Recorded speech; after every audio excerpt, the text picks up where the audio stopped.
G'day team, I'm Aaron from Guestys Adventures, and today I'm going to go through a quick review on one of my favourite products to use while adventuring, the DJI Mavic Air.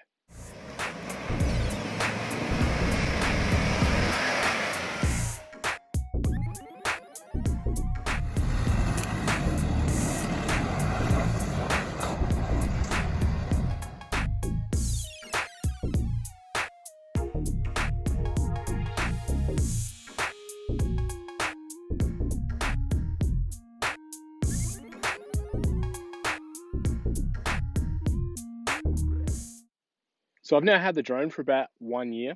Unfortunately, I've only been able to fly it for about 6 months of that because I've been overseas with work. However, compared to most other people's sort of experiences with drones, I think I've had more of a positive experience for that 6 months of being able to actually fly the DJI Mavic Air. Throughout the video, I'll provide some of the insights to the and my observations about this specific drone, as well as some other drones that my mates have used throughout their adventures, so that you can make an appropriate judgment if you are looking to purchase a model such as this. Like I was saying, I've had multiple friends that have DJI products.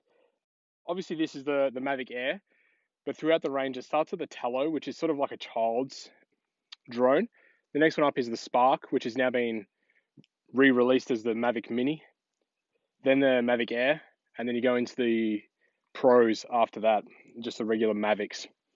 Obviously, everything is sort of rapidly getting reproduced throughout this. So as we speak, these are almost being decommissioned by DJI, but they can still be purchased at shops like Jamie Hi-Fi and sort of Ted's Online and stuff like that at a relatively cheap price, especially for the Fly More combo. Overall, they're very similar to Fly. They've got the same flight computer as such on board. It's really just the sensors that are on board each drone that changes everything, as well as the camera itself and the gimbal. And that's what provides stabilization for the video footage to go from there. With regard to the CASA laws, so the Australian Aviation Safety Authority, you're not allowed to fly these drones over 120 meters. So there's no point of having, a bigger super duper drone that can do everything outside that height, because you're going to need licenses and stuff like that to do it. And if you're just doing it for adventures like I am, it's easier to abide by the rules than to break them and get fined quite heavily if you fly one of these through, a bushfire while there's, civilian or commercial tankers trying to drop water on the site, and, people might lose their houses because you're trying to get a great shot, and it's going to look fantastic. Overall, specifications for this drone. So it's not huge. It's like the second smallest. It's 430 grams. Folded, it's quite small. Not quite as small as like fit in your pocket, but we're talking sort of like almost. So 16.8 centimeters in length, 8.3 wide, and 5 centimeters high.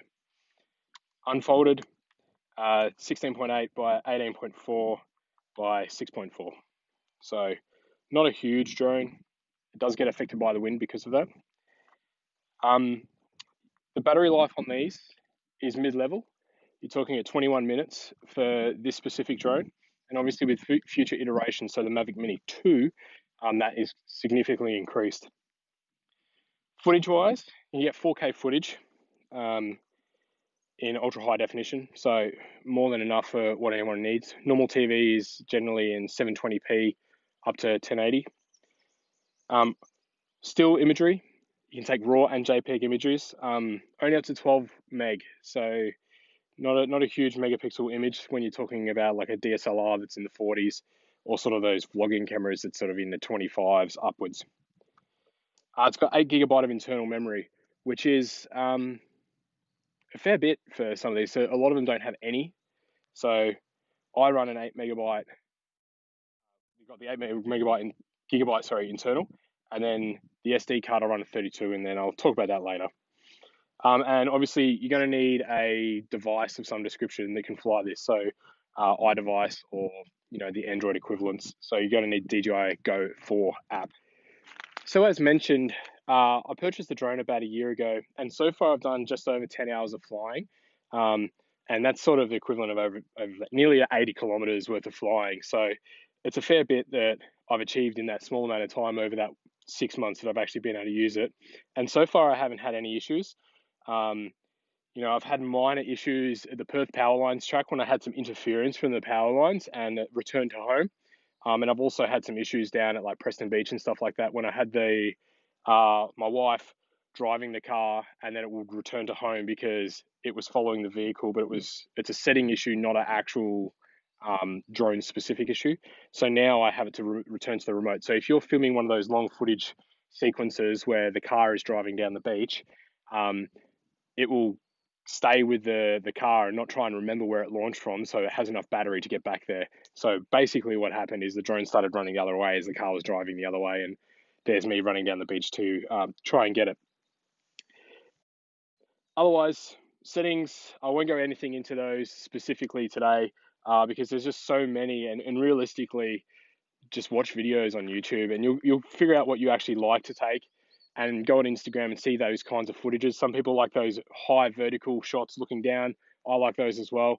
But obviously, in the cinematography sort of realm, there's specific sort of sequences that you can film that look a lot better and are appeasing to the eye to be able to get those shots that you're really after. Accessory wise, there's hundreds. I'll go through some of what I have at the moment. I purchased the drone with a fly more combo, so straight away that comes with 3 batteries versus the 1. So instead of that 21 minutes of flight time that they stipulate, you're in that hour mark. And I generally find that sort of like for 1 or 2 day trip, that's enough, because what you should be doing is before flying the drone is sort of planning what you want to achieve out of it for those footage sequences, so you're not wasting that time whilst with the drone in the air. Another thing that I've recently bought is the PGY Tech safety case. So basically now I can fit everything in here nice and neatly. It's all styrofoamed in with the egg chopper to actually like keep it in one spot. They do come in 2 separate bags. The bags are quite messy and they're velcroed in with the dividers, so they're never quite as neat as you really want them to be. I run a $15 iPad bracket. So this little bracket here can get my iPad onto it to fly rather than using my iPhone.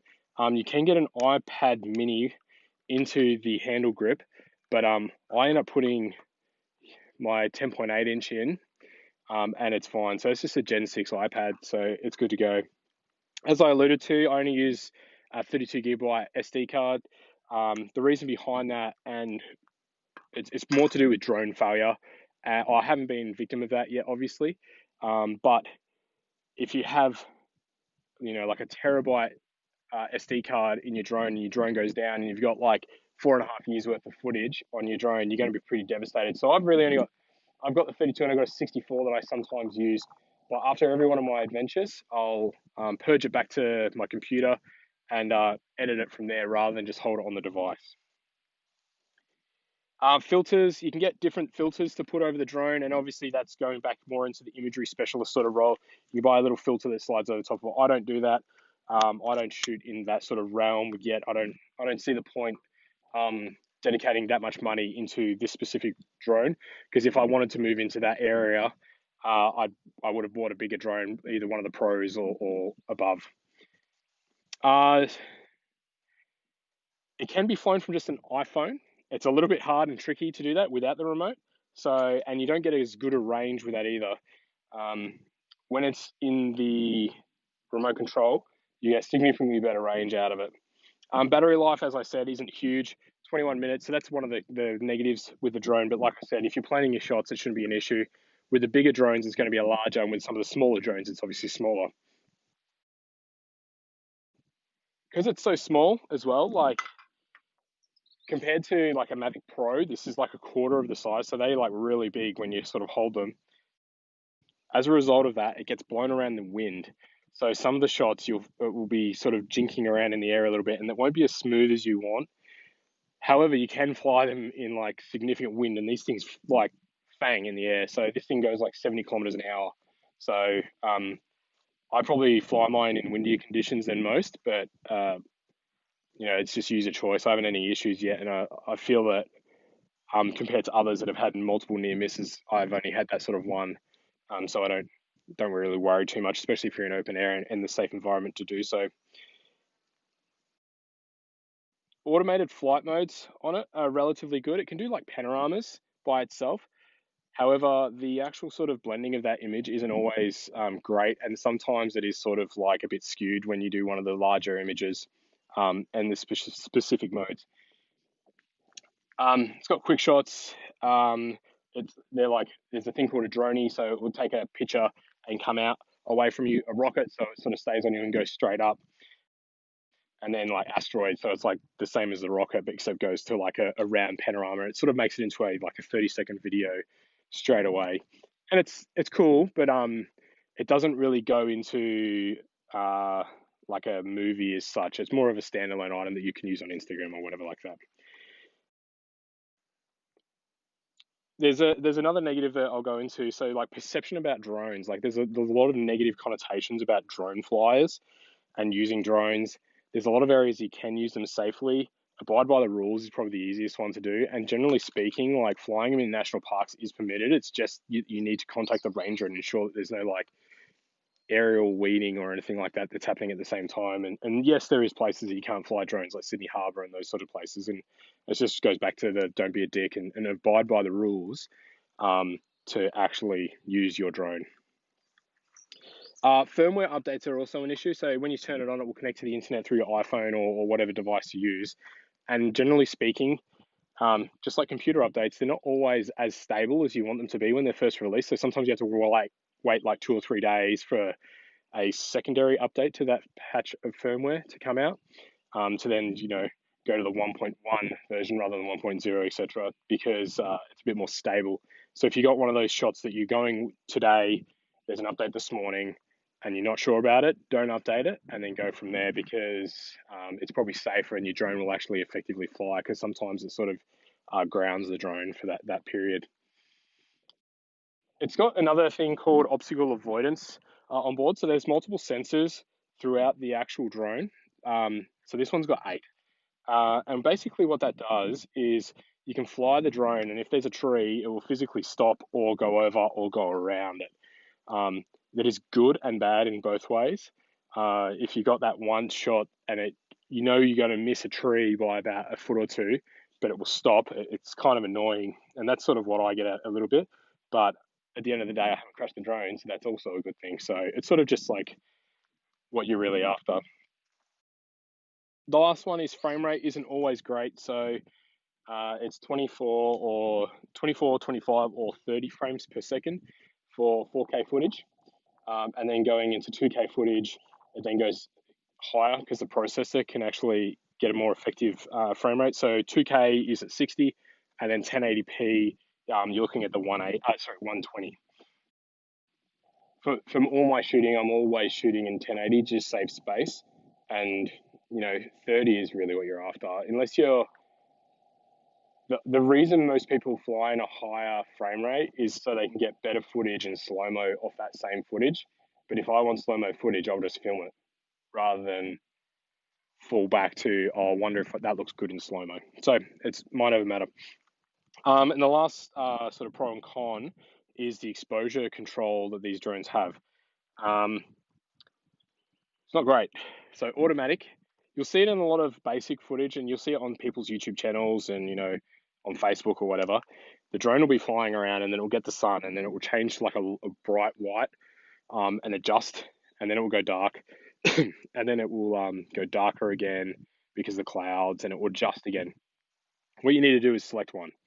So get it out of auto, you'll get better footage, and just commit to either cloudy or sunny. So right now, we're sunny, I'll be in sunny mode. And then it will just hold that footage, because you don't want that awesome shot that once in a lifetime a whale's jumped out of the water and you've gone over it, and then the sun picks up in the lens and changes the color of all the recording, and it sort of screws up what you've done. Overall, I'm pretty happy with this drone, and if it broke today, I'd probably buy another one. Like I was saying, the Mavic Air is at the end of its sort of lifespan with DJI, and DJI is kind of like Apple with regards to their products. So they don't really tell you what's happening next or what's going to come out in the near future. The Mavic Air 2 is obviously already on the streets, so that has increased some of those specifications that aren't great with the Mavic Air itself, being battery life, and that's actually smaller as well. So that may be on the cards in the future if this one goes down. But then also, I love the drone. It's probably, I prefer this over hand photography. And like I can just literally throw it in the car with that and just the remote, and I know I've got 20 minutes of pretty good footage out of it. For the price of it, I wouldn't recommend any other unit. DJI flight computer is so easy to use. It's literally like up, down, left, right, go, record. So uh, the other brands that you have, it's being like a brandist.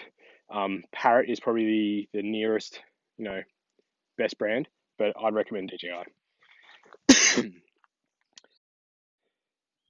Otherwise, yeah, like I can charge the batteries off my car in the CAN inverter as well.